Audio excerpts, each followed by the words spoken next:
Hello, my name is Anayo Morrow, and this video will provide an overview of the development of autonomous Crazyflie swarms and the research conducted into the variation in emergent behavior in different swarm topologies.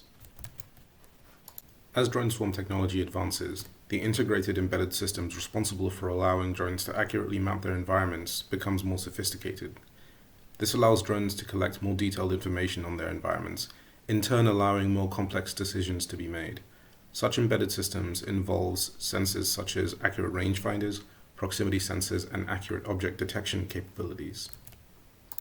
To simulate the flocking and swarming behavior such advancements may be capable of, research into control systems, in this case the PID controller, will be undertaken to identify its capability to maintain the swarm's structure and overall cohesion.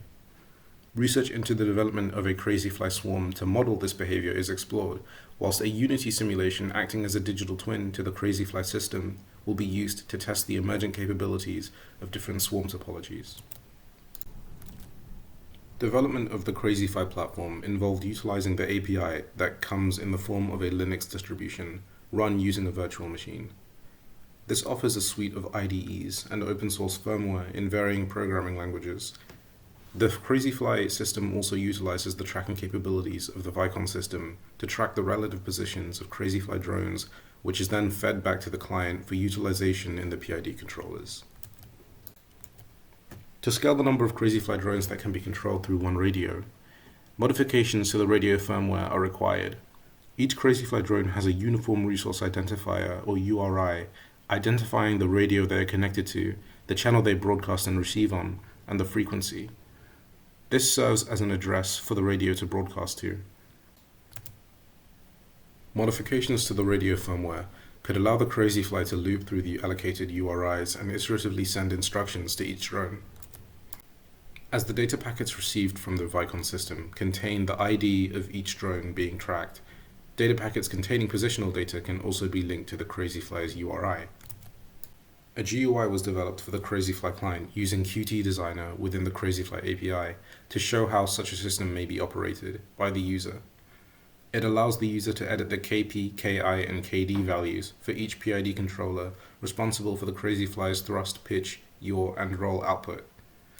It also shows the Crazyflie's positional and status information to be displayed, as well as the ability to send commands directly through the ZMQ client using the TCP protocol.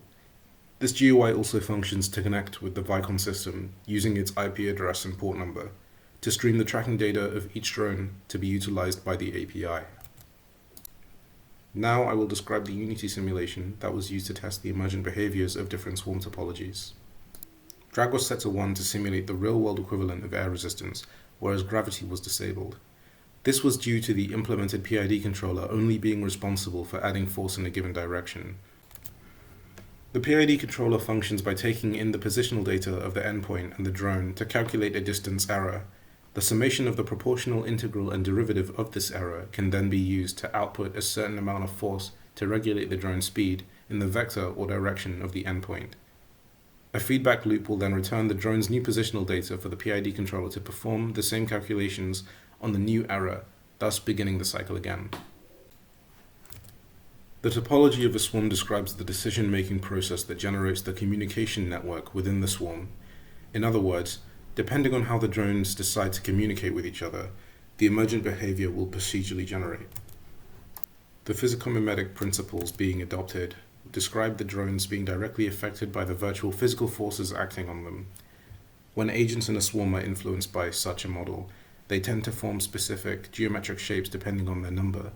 This is due to the model influencing agents to maintain the average distance between their neighboring objects.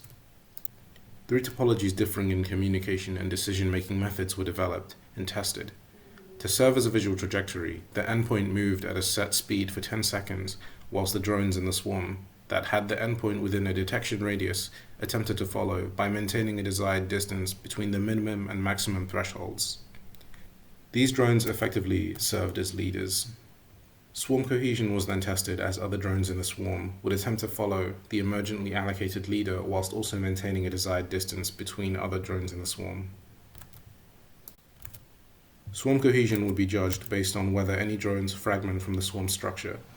Structure, on the other hand, is assessed based on how well the drones are able to maintain a desired distance between the endpoint and other neighboring drones in the swarm. To add to the realism of the simulation, Gaussian noise was generated using the Box-Mueller method that generates two random numbers within a normal distribution. This noise was then added to the vector x, y, z and distance values to simulate the noise experienced from the environment, such as wind, using standard deviation set to 0.1, and noise experienced from a physical system, like static, using mean set to 0.01. The average vector topology allows a drone to take into consideration the vectors towards neighboring drones and creates an average movement vector for said drone to follow. The green rays shown in this demo signify the average vector. As you can see, the average movement vectors converge onto a single point in the center of the swarm. This suggests that the topology is stable enough to maintain cohesion.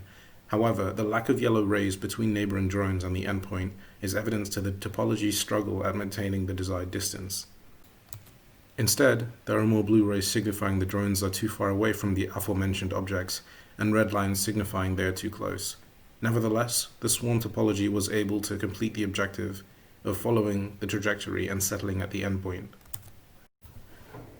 Unlike average vector, the vector-all topology considers the vectors towards neighboring drones on an individual basis, making decisions based on that vector and that vector alone. Similar to average vector, however, this topology struggles to maintain average desired distances, as evident by the lack of yellow rays. Although the swarm still manages to follow the endpoint, interestingly, one characteristic of vector-all is how it influences the swarm to orbit the endpoint once it has stopped moving. While structure and cohesion are maintained, the swarm is unable to settle once it's reached its trajectory. The closest neighbor topology only prioritizes the vector to the closest neighboring drone within detection radius. The idea is that if a drone maintains a desired distance with its closest neighbor, a safe distance between other drones is more likely to be maintained, despite having less interaction complexity. However, it is also probable that a distance larger than the maximum threshold exists between drones further away, causing a minor decrease in swarm cohesion.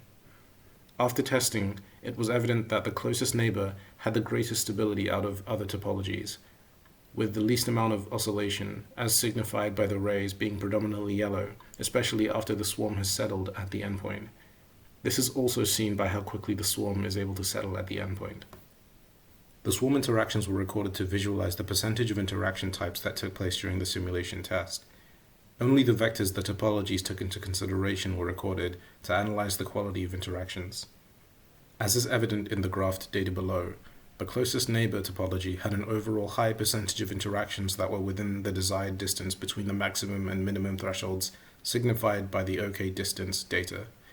This subverts the original expectation that more complex interactions would result in better stability within the swarm, as less data is considered in the closest neighbor topology. However, this does hold true to the philosophy that emergent swarm interactions are derived from a set of simple rules.